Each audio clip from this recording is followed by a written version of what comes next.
Covid ನಂತರ ಅಂತೂ ಸುಮಾರು ಡ್ರಾಮಾ ಕಂಪನೀಸ್ಗಳು ಕೋವಿಡ್ ಟೈಮಲ್ಲಿ ಮುಚ್ಚೋಗಿದ್ವು, ಸಿಕ್ಕಾಪಟ್ಟೆ ಪ್ರಾಬ್ಲಮ್ಸ್ ಆಗಿತ್ತು, ಎಲ್ಲ ಆಗಿತ್ತು. ಬಟ್ ಈಗ ಒಳ್ಳೆ ಹಂತದಲ್ಲಿ ರಿಕವರ್ ಆಗ್ತಾ ಇದ್ದಾವೆ ಅಂತ ಕೇಳ್ಪಟ್ಟೆ. ಇದರ ಹಿಂದಿನ ರೀಸನ್ ಏನು ಅಂತ ಅನ್ಸುತ್ತೆ ನಿಮಗೆ? ಇಟ್ ಇಸ್ ಬಿಕಾಸ್ ಒಂದೇನು ಅಂತಂದ್ರೆ ಆಫ್ಟರ್ ಕೋವಿಡ್ ಎಲ್ಲರೂ ಝೀರೋಯಿಂದ ಲೈಫ್ನ ಸ್ಟಾರ್ಟ್ ಮಾಡಿದ್ದಾರೆ ಕೆಲವರು. ಸೊ ಹಾಗಾಗಿ ಮೇ ಬಿ ಅವ್ರಿಗೆ ದುಡ್ಡಿನ ತುಂಬ ಅವಶ್ಯಕತೆ ಇತ್ತು, ಫೈನ್. ಬಟ್ ಅದ್ರ ಜೊತೆ ಒಂದಷ್ಟು ತಾಳ್ಮೆ ಇಸ್ ಆಲ್ಸೋ ಸ್ವಲ್ಪ ಇಂಪಾರ್ಟೆಂಟ್ ಅಂತ ಅನ್ಸುತ್ತೆ. ಇರೋ ಪ್ರಾಬ್ಲಮ್ನ ಇದ್ದ ಹಾಗೆ ಹೇಳ್ಕೊಂಬಿಡ್ಬೇಕು ನಮ್ಮ ಹತ್ರ, ನಮ್ಗೆ ಈ ಥರ ಸಮಸ್ಯೆ ಆಗ್ತಾ ಇದೆ, ಹಿಂಗಿದೆ ನಮ್ಗೆ. ನಾನು ನೋಡಿದ ಮಟ್ಟಿಗೆ ಯಾವ ಮಾಲಕರು ನನಗೆ ಇದುವರೆಗೂ ದುಡ್ಡಿಗೆ ಹೊಟ್ಟೆ ಉರಿಸ್ಲಿಲ್ಲಪ್ಪ. ಪೇಮೆಂಟ್ ಕೊಡೋದಕ್ಕೆ ಪೇಚಾಡ್ಸೋದು, ಪರದಾಡ್ಸೋದು ಆ ಥರ ಮಾಡಲಿಲ್ಲ. ಬಿಕಾಸ್ ಅವರು ಝೀರೋಯಿಂದ ಬಂದಿರೋದ್ರಿಂದ ಅವ್ರಿಗೆ ಕೂಡ ಗೊತ್ತು ಲೈಫ್ ಏನು ಅಂತ. ಆಫ್ಟರ್ ಕೋವಿಡ್ ಜನ ಕೆಲವು ಆರ್ಟಿಸ್ಟ್ಗಳು ಹೆಂಗೆ ಮಾಡಿಬಿಟ್ರು ಅಂತಂದರೆ, ದುಡ್ಡು ಕೊಟ್ಟರೆ ಸಾಕು ನಾವೇನು ಬೇಕಾದ್ರೂ ಮಾಡಿಬಿಡೋಣ ಅನ್ನೋ ಲೆವೆಲ್ಲಿಗೆ ಇಳಿದ್ಬಿಟ್ರು. ತನನೇ ಮಾರ್ಕೊಳ್ಳೋದಕ್ಕೆ ಸ್ಟಾರ್ಟ್ ಮಾಡಿಬಿಟ್ರು. ಆ ರಂಗಭೂಮಿಗೆ ಅದೊಂದು ಫ್ಲೇವರ್ ಇದೆ ಗೊತ್ತಾ, ಅದೊಂದು ಹೆಲ್ದಿ ಫ್ಲೇವರ್ ಇದೆ ಗೊತ್ತಾ, ಅದನ್ನ ಮೇಂಟೈನ್ ಮಾಡ್ಕೊಂಡು ಹೋಗ್ಬೇಕು. ಇವತ್ತಿಗೂ ಉತ್ತರ ಕರ್ನಾಟಕದಲ್ಲಿ ಬನಶಂಕರಿ ಅಂತ ಜಾತ್ರೆಯಲ್ಲಿ ಕೋಟಿಗಟ್ಟಲೆ ಲಾಭ ಮಾಡುತ್ತೆ ಒಂದು ನಾಟಕ ಅಂತಂದ್ರೆ ಫ್ಯಾಮಿಲಿ ಬಂದು ಕುತ್ಕೊಂಡು ನೋಡ್ತಾರೆ. ಆಮೇಲೆ ರಿಪೀಟೆಡ್ ಆಡಿಯನ್ಸ್ ಬರ್ತಾರೆ. ಯು ಡೋಂಟ್ ಬಿಲೀವ್, ನಾವ್ ತಪ್ಪು ಮಾಡಿದ್ರೆ ಅವ್ರು ಅಲ್ಲಿ ಕುತ್ಕೊಂಡು ಕಿರ್ಚ್ ಹೇಳ್ತಾರೆ ಡೈಲಾಗ್ ನ, ಬಿಟ್ಲು ಅವಳ ಡೈಲಾಗ್ ಮರ್ತ್ಲು ಅಂತ ಹೇಳ್ತಾರೆ. ಅಂತ ಸೈಕ್ ಆಡಿಯನ್ಸ್ ಇದಾರೆ ಡ್ರಾಮಾದಲ್ಲಿ. You don't believe. ನಮ್ಮನ್ ತಿದ್ದವ್ರೆ ಅವರು, ನಮ್ಮನ್ ತಿದ್ದ ಮತ್ ನಮ್ ಜೊತೆಗೆ ಹೇಳ್ತಿರ್ತಾರೆ ಡೈಲಾಗ್ ಅವರು. ನಾವೆಲ್ಲಾದ್ರೂ ಒಂದ್ ಸೆಕೆಂಡ್ ಸುಮ್ನೆ ಗ್ಯಾಪ್ ಕೊಟ್ಟು ಕೈ ಮಾಡಿ ಅವ್ರ ಡೈಲಾಗ್ ಹೇಳ್ತಾರೆ ನಮ್ದು. ಅಷ್ಟು ಬ್ರಿಲಿಯಂಟ್ ಕ್ರೇಜ್ ಇದೆ. ಎಸ್, ಅಷ್ಟು ಕ್ರೇಜ್ ಇದೆ. ನೀವು ನಂಬ್ತೀರಾ? ನನಗೆ ನಂಬಕ್ ಆಗ್ಲಿಲ್ಲ. ನೀವು ಫ್ಯಾಮಿಲಿ ಆಡಿಯನ್ಸ್ ಅಂತ ಹೇಳಿದ್ರಿ ನಯನ, ಬಟ್ ನಾನು ಸೋಷಿಯಲ್ ಮೀಡಿಯಾ ನೋಡುವಾಗ ಅಥವಾ ಯೂಟ್ಯೂಬ್ ನೋಡುವಾಗ ಒಂದಿಷ್ಟು ಸ್ಟೇಜ್ ಶೋಗಳು, ಒಂದಿಷ್ಟು ಡ್ರಾಮಾಗಳು, ವಲ್ಗರ್ ಲ್ಯಾಂಗ್ವೇಜು, ತುಂಬಾ ಕೆಟ್ಟದಾಗಿರೋ ಡಬಲ್ ಮೀನಿಂಗ್ಸು, ಏನಿದು? ನೀವು ಹಂಗೆ ಮಾಡ್ತೀರಾ? ಇಲ್ಲ, ಡೆಫಿನೆಟ್ಲಿ ನಾಟ್. ನಾನು ಆ ಥರ ಡೈಲಾಗ್ಸ್ ಮಾತಾಡೋದು ಇಲ್ಲ. ನಾನು ಆ ಥರ ಇದ್ರೆ ನಾನು ಅದನ್ನ ಹೇಳು ಬಿಡ್ತೀನಿ. ಆಮೇಲೆ ದಟ್ ಈಸ್ ನಾಟ್ ಡ್ರಾಮಾ, ರಂಗಭೂಮಿ ಅಲ್ಲ ಅದು ಬೇರೆ, ಅದು ಅಮೆಚೂರ್ ನಾಟಕ. ಅದು ದಿಸ್ ಇಸ್ ಟೋಟಲಿ ಡಿಫ್ರೆಂಟ್. ಈ ಸರ್ವಿಸ್ ಕಂಪನಿ ಅಂತ ಹೇಳ್ತೀವಲ್ಲ, ನಾವೇನು ಸರ್ವಿಸ್ ಕಂಪ್ನಿಲಿ ಆ್ಯಕ್ಟ್ ಮಾಡ್ತಾರಲ್ಲ, ಅಲ್ಲಿ ನಾವೇ ತಪ್ಪಿ ಒಂದು ಮಾತಾಡಿದ್ರು ಡೈಲಾಗನ್ನು ನಾವು ಹೊರಗಡೆ ಬಂದ್ಮೇಲೆ ಹೇಳ್ತಾರೆ, ಆ ಪದ ಬಳಸಬೇಡಿ ಮೇಡಮ್, ಆ ಮಾತು ಮಾತಾಡಬೇಡಿ ಮೇಡಮ್, ಜನ ಟ್ರಿಗರ್ ಆಗ್ಬಿಡ್ತಾರೆ, ಜನಕ್ಕೆ ಇಷ್ಟ ಆಗಲ್ಲ, ಮಾತಾಡಬೇಡಿ ಅಂತ. ಅಷ್ಟೊಂದು ಮೆಚ್ಯೂರ್ ಆಡಿಯನ್ಸ್. ಆಫ್ ಕೋರ್ಸ್ ಈಗ ಅದು ಕೂಡ ಡೆವಲಪ್ ಆಗಿದೆ. People don't want vulgarity. Healthy comedy ಮಾಡೋಣ, ರಾಜ್ಯ ಹಾಸ್ಯ ಮಾಡೋಣ, ನಗಿಸ್ಲೇಬೇಕು. ಅದಕ್ಕೆ ಅಲ್ವಾ ಮಕ್ಕಳನ್ನೆಲ್ಲ ಕರ್ಕೊಂಡ್ಬರೋದು. ಸೊ ಅಲ್ಲಿದ್ದವ್ರು ಕೆಲವರು ಅದನ್ನ ಎಂಜಾಯ್ ಮಾಡ್ತಾರಲ್ಲ, ನಮ್ಗೆ ಖುಷಿ ಆಗುತ್ತೆ ಅದು. ನಮ್ಗೆ ಹೆಲ್ದಿ ಕಾಮಿಡಿ ಮಾಡುವಾಗ ಜನ ಇಷ್ಟು ಚೆನ್ನಾಗಿ ಅಪ್ರೋಚ್ ಆಗ್ತಾ ಇದ್ದಾರೆ, ಬರ್ತಾ ಇದ್ದಾರೆ, ನಾಟಕ ನೋಡ್ತಾ ಇದ್ದಾರೆ. ಆಮೇಲೆ ಚೆನ್ನಾಗಿದೆ ಅಂತ ನಮ್ಗೆ ಎಷ್ಟು ಸ್ಟೋರೀಸ್ಗಳು ಟ್ಯಾಗ್ ಮಾಡ್ತಾರೆ ಗೊತ್ತಾ ನಮ್ಗೆ. ನೀವು ಚೆನ್ನಾಗಿ ಮಾಡಿದ್ರಿ ಮೇಡಮ್, ನಮ್ಗೆ ಇಷ್ಟ ಆಯ್ತು, ಮತ್ತೊಮ್ಮೆ ಬರ್ತೀವಿ ನಿಮ್ಮ ನಾಟಕಕ್ಕೆ, ನಮ್ಮ ಊರಿಗೆ ಬನ್ನಿ ಅಂತ. ನಮ್ಗೆ ಖುಷಿ ಆಗುತ್ತೆ ಗುರು, ನಾವೇನೋ ಒಂದು ರಿಸ್ಕ್ ತೊಗೊಂಡು ಮಾಡಿದೀವಿ ಅಂತ ಸಖತ್ ಖುಷಿ ಆಗುತ್ತೆ. ಬಟ್ ಅಪೋಸಿಟ್ ಸೈಡ್ ಒಂಥರ dark side of the Moon ಅಂತ ಹೇಳ್ತೀವಲ್ಲ, ಇನ್ನೊಂದು ಕಡೆಯಿಂದ ರಂಗಭೂಮಿ ಅಂದ್ರೆ ಇದು ಡಬಲ್ ಮೀನಿಂಗ್ ಮಾತಾಡ್ತಾರೆ, ವಲ್ಗಾರಿಟಿ ಮಾತಾಡ್ತಾರೆ, ಇದು ಜನರಿಗೆ ಇನ್ನೊಂದು ಕಡೆಯಿಂದ ಹೋಗ್ತಾ ಇದೆ.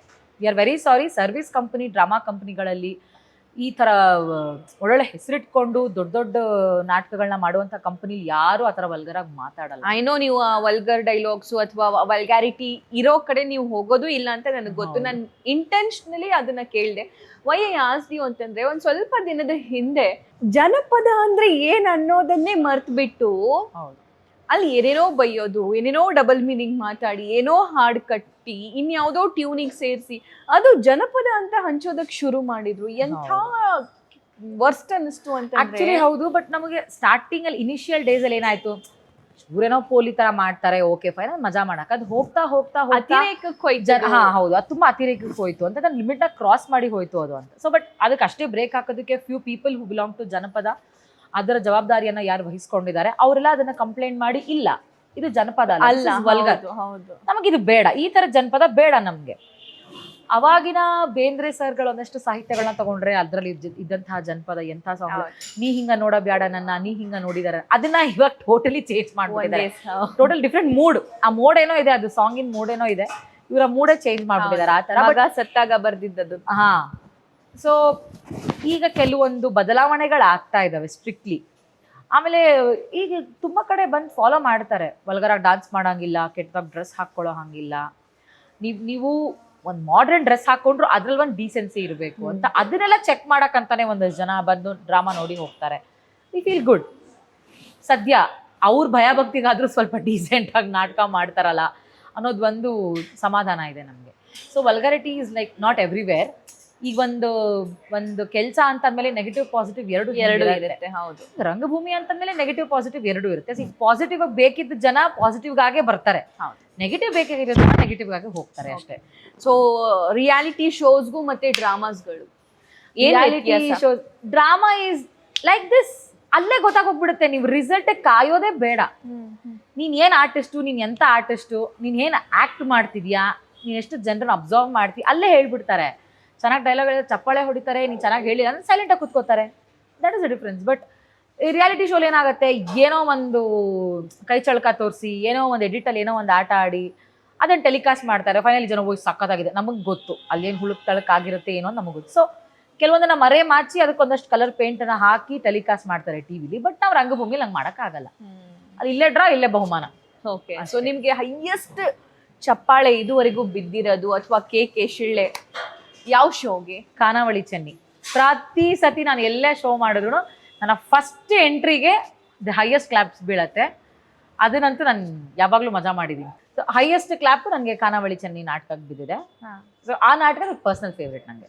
ಓಕೆ. ಸೊ ಅದರಲ್ಲಿರೋ ಒಂದೆರಡು ಡೈಲಾಗ್ ಯುಗಾದಿ ಟೈಮಲ್ಲಿ ಬೇಕೇ ಬೇಕು, ಆನ್ ಸಬಾಸ್ ಡಿಮ್ಯಾಂಡ್. ಓ ಗಾಡ್, ಯಾವ ಡೈಲಾಗ್ ಹೇಳ? ನನಗೆ ಟಕ್ಕಂತ ಹೇಳಿದ್ರೆ ನೆನಪೇ ಬರಲ್ಲ ನನಗೆ ಯಾವ ಡೈಲಾಗ್ಸೂ. ಸ್ಟಾರ್ಟಿಂಗಲ್ಲಿ ಒಂದು ಡೈಲಾಗ್ ಇದೆ. ಹೌದಲ್ವಾ, ನೀವು ಡೈಲಾಗ್ ನೆನಪಿರಲ್ಲ ಅಂತ ಅಂದಿದ್ರು. ಡೈಲಾಗ್ಸ್ ನೆನಪಿರಲ್ಲ ನನಗೆ. ನಾಟಕ ಕನ್ಫ್ಯೂಸ್ ಆಗ್ಬಿಡ್ತೀನಿ ನಾನು. ಚನವಾ ಮಾರ್ಕೆಟಿಂದ ಏನೇನು ತಂದಿ, ಬಜಾರ್ಗೆ ಹೋಗಿದ್ಯಲ್ಲ ಏನೇನು ತಂದಿ? ಯಪ್ಪ, ಉದ್ದನೆ ನುಗ್ಗಿಕಾಯಿ, ಹೀರಿಕಾಯಿ, ಸ್ವಾರಿಕಾಯಿ, ಬದ್ನಿಕಾಯಿ, ಬೆಂಡಿಕಾಯಿ, ಮಿರಮಿರ ಅಂತ ಮಿಂಚು ಸೌತಿಕಾಯಿ, ಅದೇ ಎಲ್ಲ ಉದ್ದನವ ತಂದಿ. ಅವ ನಮಗೆಲ್ಲ ಉದ್ದನವ ಬರ್ತಾ ಉದ್ದನೆ ತಂದಿ, ದುಂಡಿಗೇನಿದ್ರು ನಿನಗ ಅಂತ ಆ ಥರದೊಂದು ಡೈಲಾಗ್. ನಾನು ಸ್ಟಾರ್ಟಿಂಗಲ್ಲಿ ಸಖತ್ ಮಾನಸಿಕ ಆಗ್ಬಿಟ್ಟಿದೆ, ಏನಿದು ಹಿಂಗಿದೆ ಡೈಲಾಗು ಅಂತ. ಇಲ್ಲ ರೀ, ಅವಳು ಖಾನಾವಳಿ ನಡೆಸ್ತಾ ಇರ್ತಾಳೆ, ನೀವೇ ಅದನ್ನ ಡಬಲ್ ಮೀನಿಂಗ್ ಥರ ಹೇಳಿದ್ರೆ ಡಬಲ್ ಮೀನಿಂಗ್ ಆಗಲ್ಲ, ಕ್ಯಾಶುಯಲ್ ಆಗಿ ಹೇಳಿ ಅಂತ ಅಂದರು. ಹೌದಾ, ಸರಿ ಆಯಿತು.